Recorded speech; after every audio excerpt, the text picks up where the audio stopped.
औज़ुबिल्लाहि मिनश्शैतानिर्रजीम बिस्मिल्लाहिर्रहमानिर्रहीम। आज हम बात करेंगे अर्श मुअल्ला कहाँ पर है और अर्श की हकीकत क्या है। मैंने पिछले बयानातों में भी बताया इस फ़कीर ने कि अर्श की क्या हकीकत है। आज भी मैं कुछ अलहदा अंदाज से अर्श मुअल्ला की हकीकत को बयान करता हूँ और अर्श के मैनी और अर्श कहाँ पर है इसके मुतालिक हम कुछ गुफ्तगू करते हैं। सबसे पहले तो ये जान लें, ये जो लोग कहते हैं ना कि कुरान को तर्जमे से पढ़ो जी, आपको किसी बाबे के पास जाने की ज़रूरत नहीं है, तो याद रखे कुरान मजीद को तर्जमे से वही बंदा पढ़ सकता है जो अरबी का पूरा माहिर हो।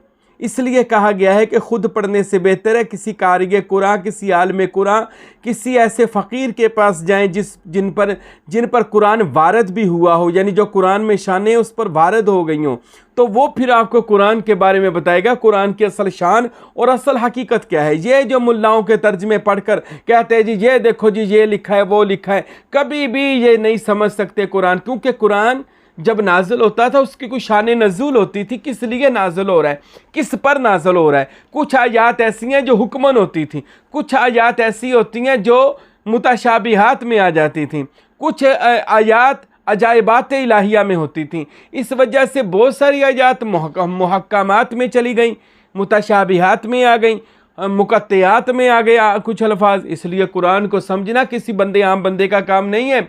कुरान को समझने के लिए किसी ऐसे बंदे के पास जाएं जिस पर अल्लाह का फजल हुआ हो, करम हुआ हो, फ़कीर हो, पूरा अल्लाह का मलांग हो, अल्लाह का दरवेश हो, अल्लाह का वली हो, जिस पर कुरान मजीद के एक एक नुक्ता खुल गया हो, एक एक नुक्ता खुल गया हो। आज तक इनको ये जो कहते हैं इनको हरूफ मुकत्तियात के मतलब का नहीं पता चला कि ये अलिफ लाम मीम हा मीम अलिफ लाम रा काफ नून ये क्या चीज़ है।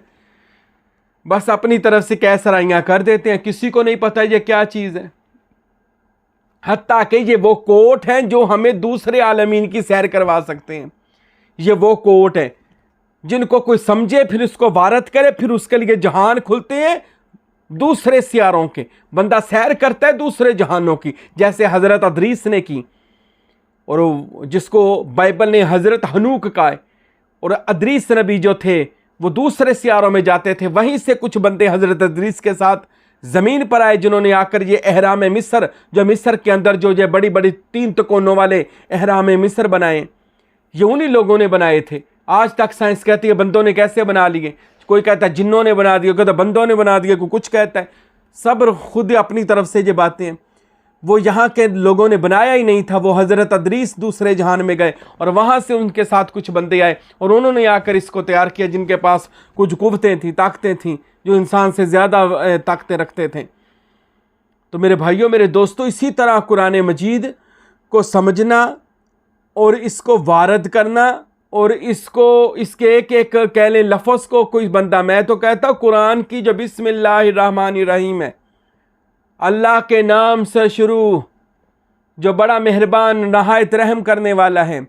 अब बिस्मिल्लाह बा से शुरू होती है और बा मुसम्मा अलिफ के है, बा के अंदर अलिफ छुपा हुआ है।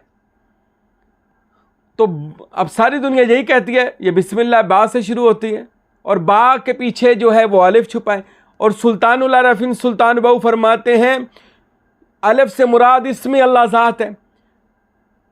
और कुरान समझाना चाहता है कि सारा कुरान ही इसमें अल्लाह ज़ात की ही बरकत से है। और आगे पढ़ते भी बिस्मिल्लाह में इसम ही है, बिस्मिल्लाहिर्रहमानिर्रहीम, अल्लाह के इसम से शुरू, इसम से पूरा कुरान शुरू होता है। तो इसलिए इसको समझना ये किसी अहले समझ के पास जाना पड़ेगा। और ये मौला अली अलैहिस्सलाम ने भी फरमाया है ना, मौला अली फरमाते हैं कि बा का नुक्ता मैं खुद हूँ, अब कोई मेरे पास आएगा तो समझाऊंगा। हज़रत अली फरमाते हैं अल इल्मु नुक्ता, इल्म तो सिर्फ एक नुक्ता है। और वह कसरतहु लिल जाहिलीन, इसके बाद जहालत कसरत में चली गई। वो नुक्ता समझना है जिसको समझ आ जाए। आज हम बात कर रहे थे अर्श कहाँ पे है। अर्श के पहले मैनी तख्त के लिए जाते हैं, पहले समझ लीजिएगा। अर्श के जहाँ भी मैनी आते हैं वो तख्त के लिए जाते हैं कि अल्लाह का तख्त। अब तख्त से मुराद क्या है? तख्त से मुराद क्या, हम ये लेंगे कि बड़ा सारा पलंग पड़ा हुआ है, कोई तख्त पड़ा हुआ है जो फरिश्तों ने कहते उठाया हुआ है, तो वो एक तख्त है, वो एक अर्श है। ऐसी बात नहीं है। वो बात हकीकत में क्या है, जब अल्लाह कहीं अर्श का जिक्र करते हैं ना तख्त का, तो तख्त से मुराद ली जाती होती है अल्लाह की बादशाही और हुकूमत, क्योंकि तख्त से मुराद अर्श से तख्त से मुराद बादशाही होती है, अल्लाह की बादशाही। अल्लाह का तख्त यानी अल्लाह की बादशाही सातों आसमानों के ऊपर है, कुरान की आयत है। यानी अल्लाह की बादशाही, तख्त से मुराद है बादशाही। और उस बादशाही को जो हदीसों में आता है 8 फरिश्तों ने उठाया हुआ, का मतलब ये है कि उस वक़्त जो अल्लाह के अमर को पूरा करने वाले फरिश्ते होते हैं वो 8 फरिश्ते हैं जो अल्लाह के अमर को उसी वक़्त पूरा करते हैं। हुकूमत वो खुदा के यानी तख्त के पास होते हैं, अल्लाह की बादशाही के पास होते हैं। तो अल्लाह की हुकूमत तो ज़मीन व आसमान पर है। जहां पर वो कुछ बनाने का इरादा करता है ना, तो वहां पर वो उसकी मिसाल देता है अर्श की, कि उसका जैसे कुरान में आया अल्लाह का अर्श पानी पर था। ये कुरान में मौजूद है। अब पानी पर अर्श क्या कर रहा है? अर्श से मुराद है अल्लाह की हुकूमत पानी पर थी नहीं, अब भी है, लेकिन जब तख्लीक किया जाता है तो वो बादशाही और शहनशाही वहां पर कायम की जाती है ताकि उस चीज को तख्लीक कर दिया जाए। और याद रखे, तख्लीक करना और पैदा, कुन कह के पैदा करना, ये 2 चीजें होती हैं। कुन वो होता है जो हो जा, हो गया, फयकुन। तख्लीक कहते हैं उसको पूरा तराशा जाता है, तैयार किया जाता है उसको। जैसे अल्लाह ने फरमाया हमने जमीन और आसमान को 6 दिनों में पैदा किया। अब ये पैदा करना यहां से मुराद वो तख्लीक थी जो अल्लाह ताला ने हुनरमंदी के साथ हर चीज को तख्लीक किया। जैसे अल्लाह कहता है कुन तो हो जा, होता है, पूरा दिन हो रहा है, अल्लाह के हुक्म से सारे काम अल्लाह के अमरे ही हुक्म से हो रहे हैं।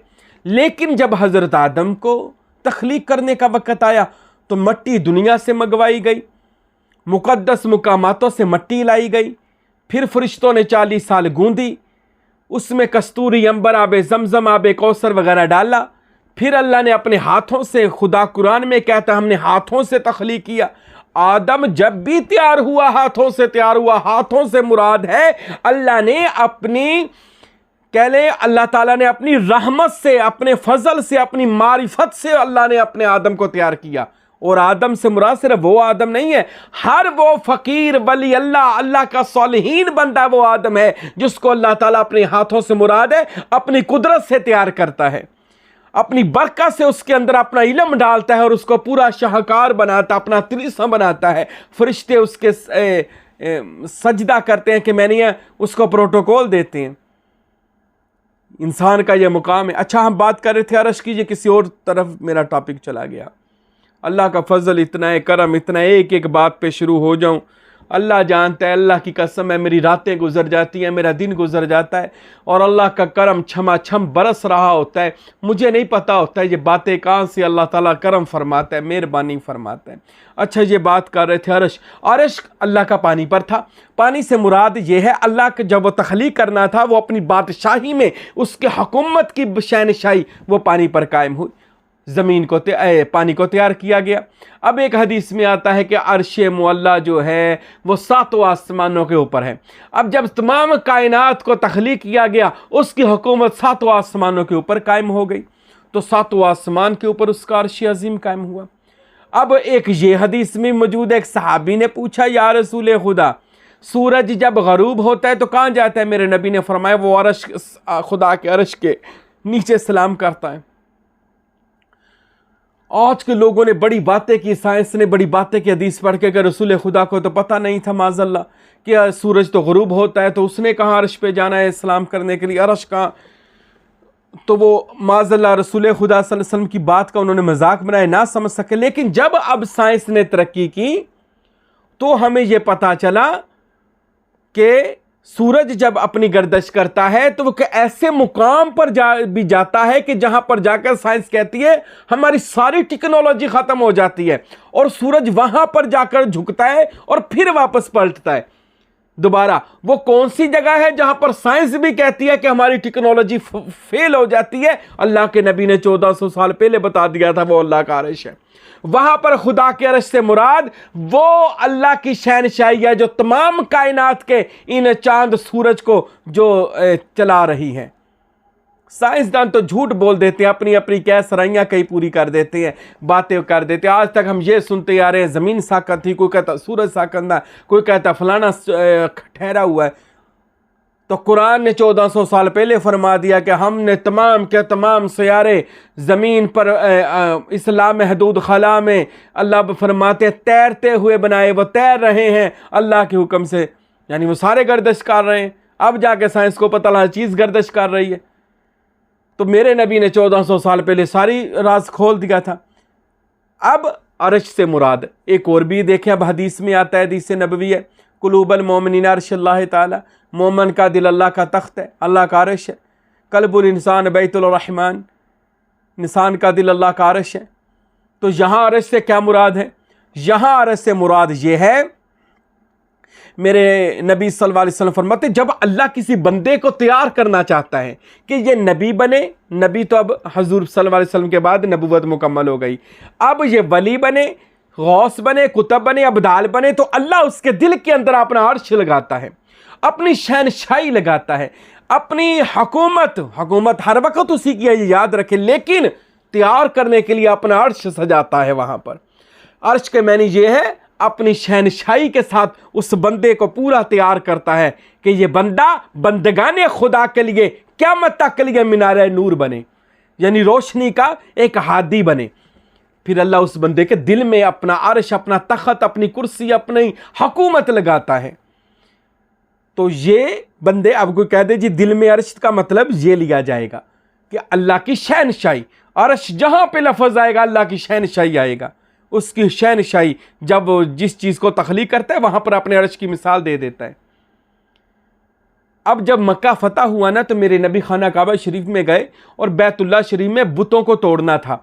मेरे नबी ने अपनी छड़ी मुबारक से बुतों को हटाते गए और फिर कुछ बुत ऊंचे थे, हज़रत मौला अली से फरमाया मेरे कंधों पे चढ़कर इन बुतों को तोड़ो।